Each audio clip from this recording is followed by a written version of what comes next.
are the best staple in hand trap Yu-Gi-Oh cards in the game right now. My guy, it's simple. I did all the research, I figured it out to you, and not only will I be popping my collar, I'll also be leaking you the information. Ever since I can remember, I've been popping my collar, popping my collar. Today, big dog, I will be rating the most powerful cards in the game, all the way up to the cards that you must play, down to niche. Look, big dog, I'm not saying that niche cards can't be played, but what I am saying is kind of like you trying to get that girl. If you not the man, don't even bother. And of course, gang, if you have a disagreement, I want you guys to let me know down below in the comment section. And if there's any other type of tier list that you want to see, go ahead and let me know too. Because without further ado, we jumping on in. So the criteria for these hand traps and board breakers is how powerful do I think they are coming into the Yu-Gi-Oh format. Of course, I can't wait to do another hand traps and board breakers tier list to see what I got right and what I got wrong. But with all that out of the way, let's go ahead and jump on in.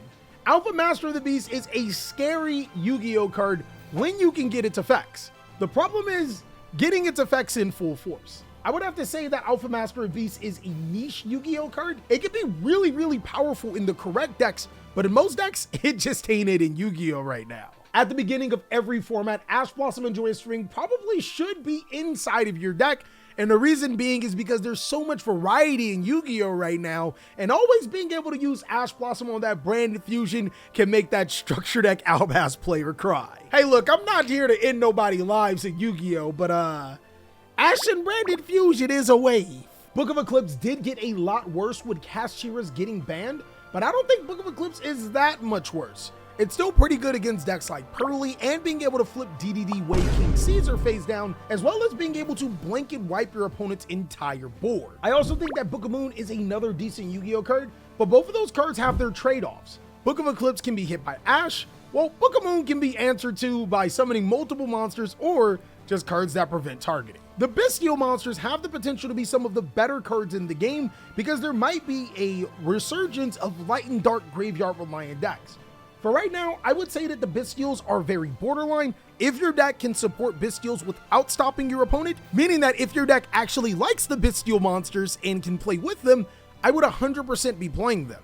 Any other case, I'd probably consider in the side deck for now. Change of Heart, also known as Mr. Take Yo Bish. This card is incredible right now, and it's mainly because Yu-Gi-Oh decks aren't putting a ton of monsters that can stop powerful spell and trap cards. I think Yu-Gi-Oh is most balanced when there isn't a lot of this card's in the game monster the traps. And cards like Change of Heart can really shine.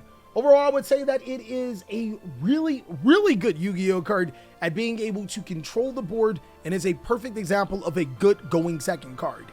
Change of Heart to 2 in the TCG. Contact C actually have some matchups where it's extremely good, but I would say right now, Contact C is niche, and those particular matchups would be like Pearly or maybe a pure branded deck. But since the format is so diverse, you're gonna have a hard time being able to pinpoint those particular decks where Contact C can be really good. Cosmic Cyclone, in my opinion, is a must-play Yu-Gi-Oh card. Seriously, there are so many strategies where Cosmic Cyclone can literally obliterate that one card in your way to be able to keep playing. The 1,000 life points doesn't matter unless you hear, Yu-Gi-Oh players, you're in die! But still to this day, I have not been punished by that. Dark Ruler No More has its situations where it does come up as a pretty decent card, but I wouldn't put it in the main deck, so which means it's probably better suited as a sideboard Yu-Gi-Oh card.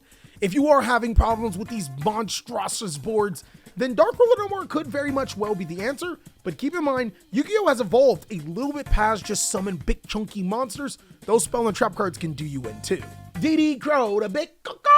I actually love crows. They're my favorite animal, and I am excited to say that DD Crow is one of the best hand traps in the Yu-Gi-Oh card game.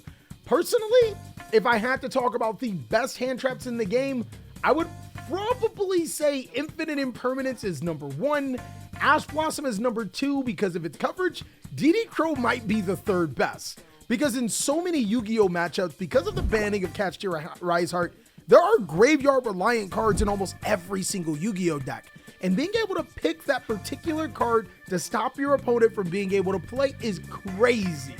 Also, shout out to my boy Skullmeister. The card does have situations where it could be better than Crow, and then Ghost Bell. Ghost Bell also has situations where it could be better than Crow, but Crow is more closer to an Ash-like version where it's generic and can hit more matchups. Bell and Meister are really good against specific matchups. Dimension Shifter is one of those really weird cards. I personally think that no one should be playing Dimension Shifter, and if you are playing Dimension Shifter, I have some kind words to speak to you. Outside. In the alley. With that being said, you also have to acknowledge that Dimension Shifter is one of the best cards in the game.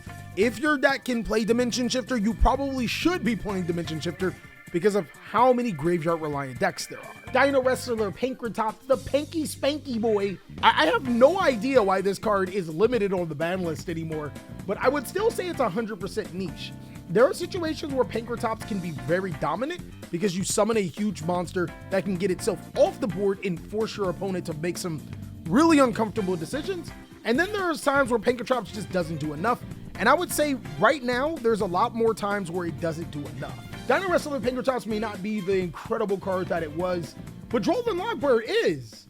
Against certain matchups, Droll and Logbird can outright win you games. And then there's most of the time where Droll and Logbird doesn't do anything. Some of the best decks in the game can play around Droll and Logbird really easy, so the variance of this card being extremely good to extremely bad is very volatile. I think that this card is very much suited for the sideboard at best. If you're maining this card, you're probably giving a lot of decks free wins. I think Effect Veiler can be pretty good in a lot of situations.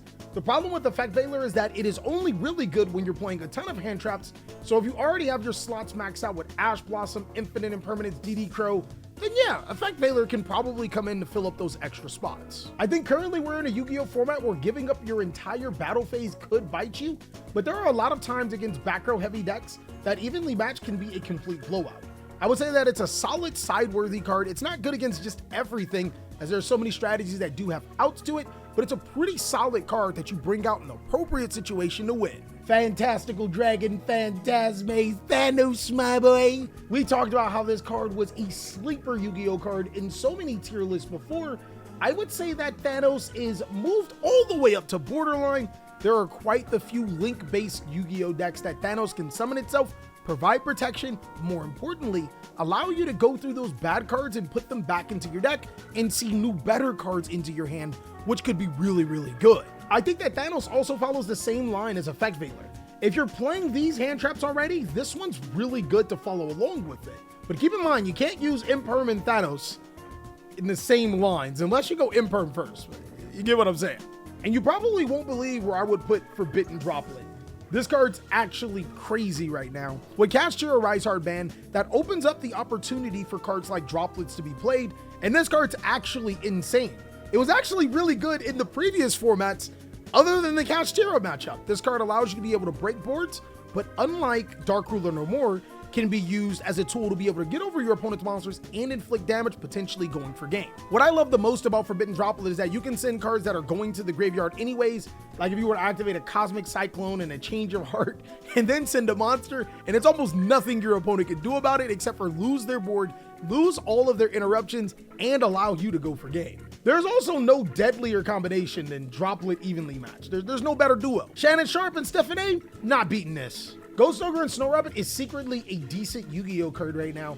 There are a ton of spell and trap cards that Ghost Ogre can hit, but a lot of times you just want a monster off the field, and this card can allow you to be able to get it off the field. I wouldn't necessarily play Ghost Ogre and Snow Rabbit over some of these other hand interruptions, but if you did have the room or the means to be able to take advantage of Ghost Ogre being a level 3 psychic monster that can also activate its effect on the field, maybe consider playing this card. It could come up in some certain situations. Ghost Mortar Moonlit Chill is just like Effect Veiler, except it can activate in multiple phases. It also has burn damage, which does come up when they say, Yu-Gi-Oh players, you're in time. I think Harvey's Feather Duster can be a really good card against the same matchups where evenly matched is really good. To be honest with you guys, if you're playing cards like Triple Tactics Thrust, then Harvey's Feather Duster, evenly matched, Change of Heart, Herald of the Abyss, and Triple Tactics Talent should all pretty much be in your side deck as well. It gives you the variation to be able to counter some of the best cards in the game and being able to come back into a game state where normally you may not have won. I don't think the Kaijus are necessarily bad. they're just not good enough in a lot of instances. And that goes for cards like Lava Golem and Winged Dragon or Sphere Mode.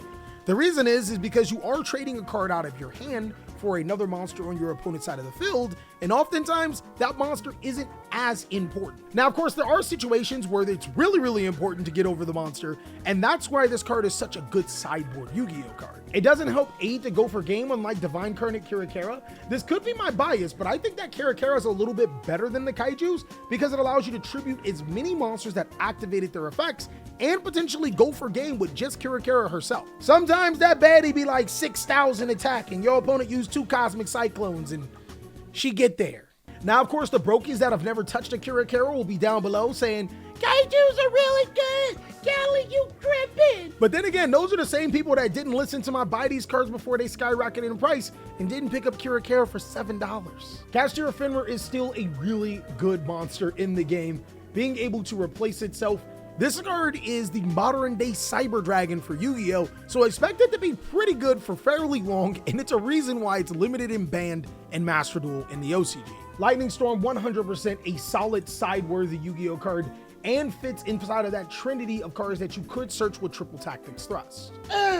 Nibiru is also one of those hand traps that are solidly good. I wouldn't put it as one of the best hand traps in the game, but then there are times where Nibiru just like really works. It's almost like sometimes your opponent doesn't smell when the rock is cooking and pays for it. One thing that I've noticed about new formats is that players disrespect the living daylights out of this card, and oftentimes you can catch them slipping and take full advantage of it. But not the good players. The good players, they tend to make this card look bad. I would say Raigeki is niche right now. There aren't a lot of chances for you to be able to just gain the full powers of Raigeki and blow up your opponent's board, unfortunately. But if you can, you probably live in the life. Retaliating Sea is a solid side-worthy Yu-Gi-Oh card. This card's really good against matchups where spell cards can summon monsters, and I can think of several decks that do that. There's Pearly, there's Branded, there's Chimera. I mean, there's actually quite a few strategies that Retaliating Sea can be really good against. Consequently, Retaliating Sea can also search Contact Sea, so that could actually work out for you in your favor. I think that Saravis is extremely good, and mainly it's because there's a ton of cards in Yu-Gi-Oh! That target. There are cards like the Unchained monsters that want to target your cards, Ex-Pearly Noir, and a host of other monsters and effect negation cards that target, and Saravis is actually incredibly good at being able to stop those situations. Just don't ritual summon this card. I think personally that Triple Tactics Talent is a must-play Yu-Gi-Oh! Card. This card is completely bananas. Any card that wants to draw cards or look at your opponent's hand is pretty good, but I think the genuine value with Triple Tactics Talent is being able to also take advantage of that Change of Heart effect if you're able to be able to link off your opponent's monster or make use of the card that you're taking from your opponent. Coincidentally, this card is also really good against hand traps like Call by the Grave, which I would probably put in the must play because Call by the Grave does stop graveyard monster effects too, and can stop hand traps like Ash Blossom and Joyous Spring and DD Crow. Lastly would be my dog, Exceed Encore. I think Exceed Encore is a side-worthy Yu-Gi-Oh! Card. Pretty self-explanatory. It's good where it's really good, and it's not against any non-Exceed based deck. Keep in mind, Exceed Encore detaches the material or forces a player to detach the materials, so it does get around cards like Ex-Pearly Noir. And that is all that I have for the hand traps in Board Breakers tier list. Of course, big dogs, if you have a different opinion on where I put these cards, maybe I rank something too high or too low, go ahead and let me know. And if there's any cards that I missed, let me know about those as well. But until then, check out these other amazing videos, and I'll catch you on the next one.